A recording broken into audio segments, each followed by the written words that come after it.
The moment we believe that success is determined by an ingrained level of ability as opposed to resilience and hard work, we will be brittle in the face of adversity. Joshua Waitzkin. And my friends, it is all about resilience and hard work, getting knocked down and getting up again, learning from what you didn't do right, and then making sure you do things the right way from then on. 10 to 15 minutes a day is all we ask here at chartingwealth.com. We have a special training in the show notes for you today. More about that later. Let's jump into these charts.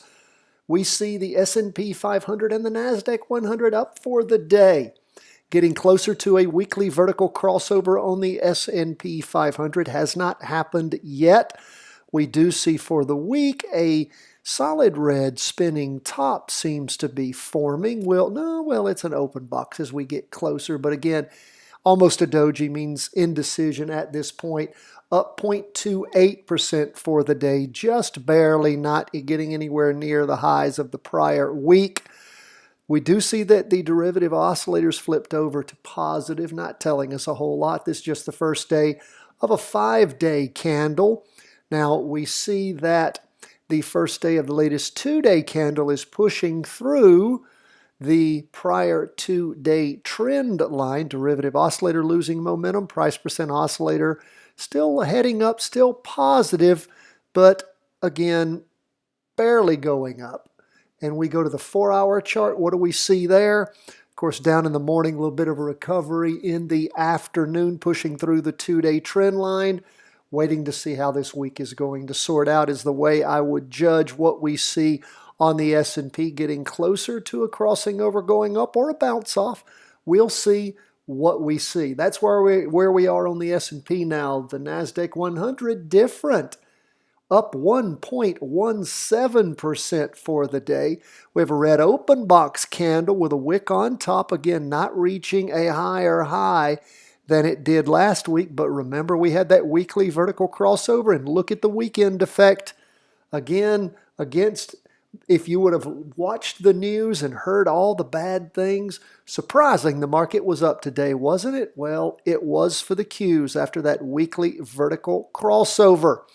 And of course, we will endeavor to redraw a trend line of some kind.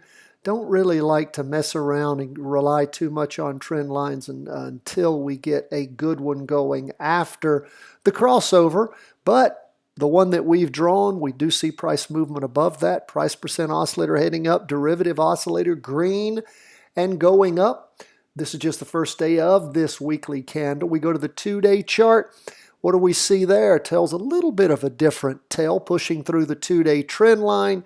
Red down candle with a wick on the bottom forming. Derivative oscillator losing momentum. Price percent oscillator did buck up a little bit. Again, prices below the 2-day, but still above the weekly. Don't know how long the weekend effect's going to carry over. See down in the morning, up in the afternoon, pushed through the 2-day trend line on that 4-hour chart too.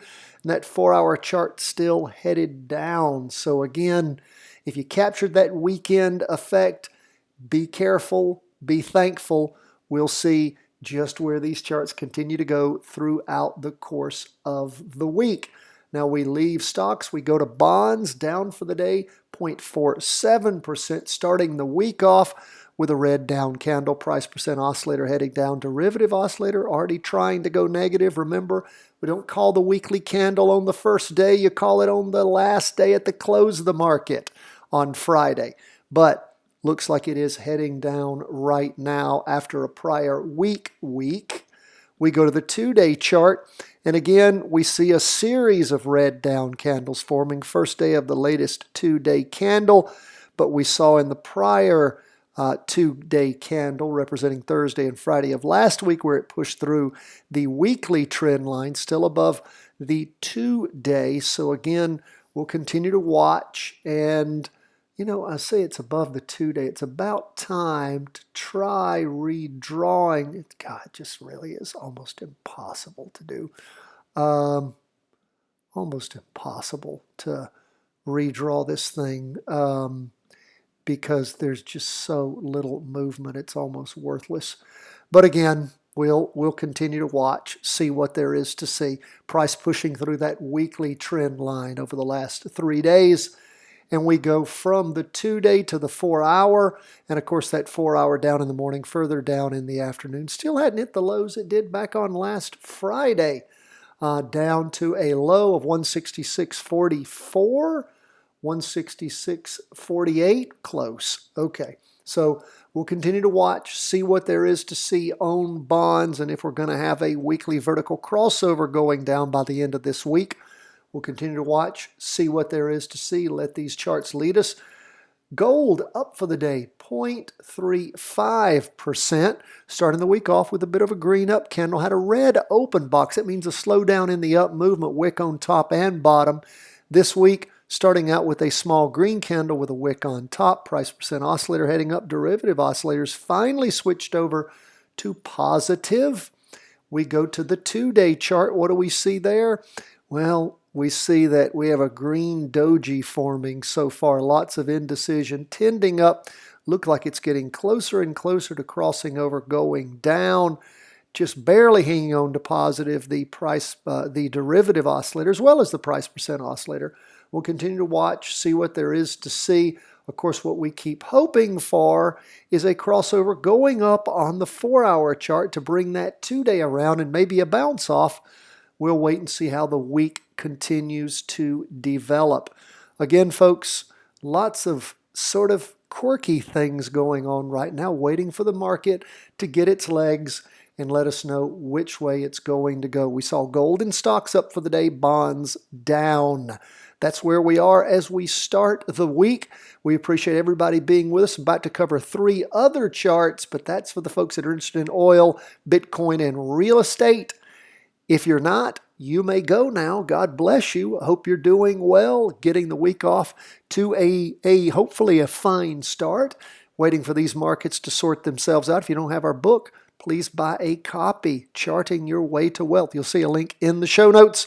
And of course, if you want all those special extra trainings, become a Patreon supporter. We'll be happy to cue you in on all of that and let you join us on our coming up call that we will have this next week. It is going to be for, wait a minute, it's not this next week. It's actually this week. It's this Wednesday. This Wednesday. It's going to be at 12:30 Eastern Daylight Time here in the United States. We appreciate all the folks that join us from Europe and the folks across the United States. And again, if anybody's interested in Asia, the Pacific, we're happy to have you join us. Again, that's going to be coming up this week on the 6th is what I have on my calendar, and we will be sending out a further notice to all of our Patreon supporters just to make sure that you've got the right dates and times on that. Can't wait to have you with us. And again, it's going to be a live question and answer call-in session.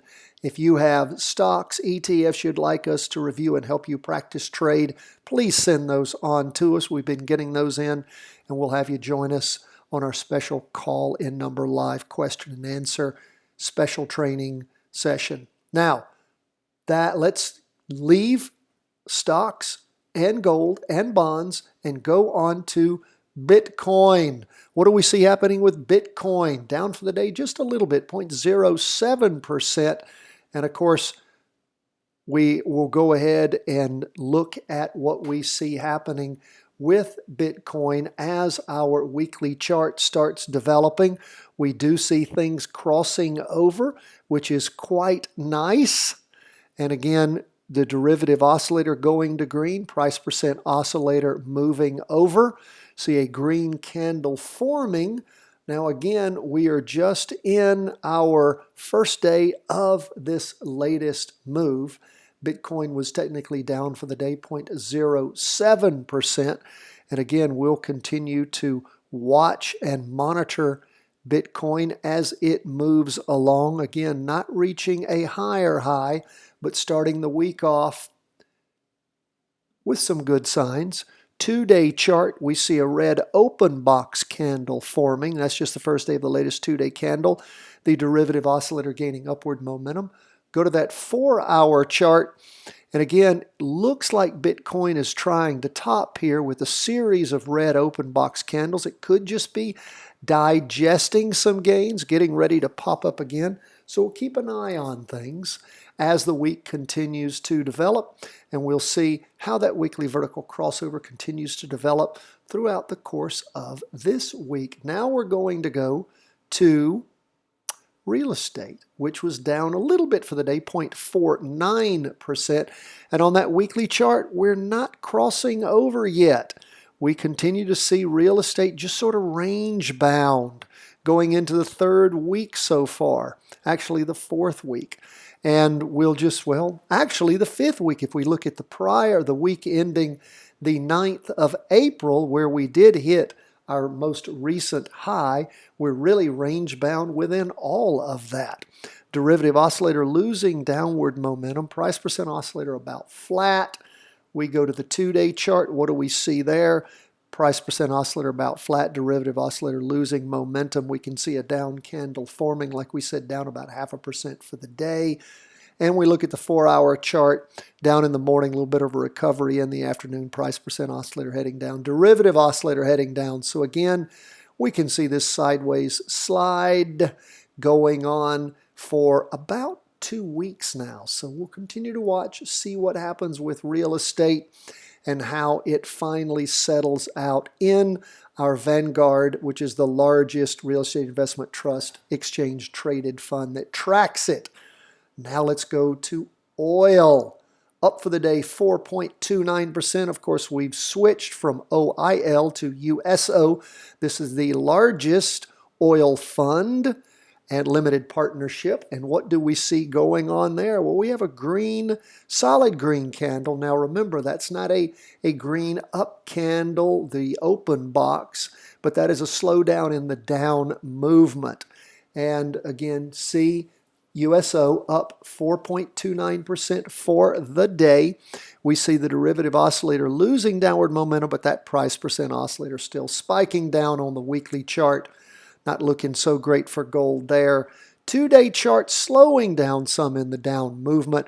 Again, we can see maybe things bottoming there somewhere around that $19 mark or so. Actually lower than that. Well, maybe in that $18.50 range or so. And then we look and we see that the price percent oscillator still heading down, derivative oscillator losing a little bit of downward momentum. Go to that 4-hour chart. And again, just sort of range bound right there around the 1850 to 1950 mark or so. So we'll continue to watch. We do see the price percent oscillator moving up, derivative oscillator moving up.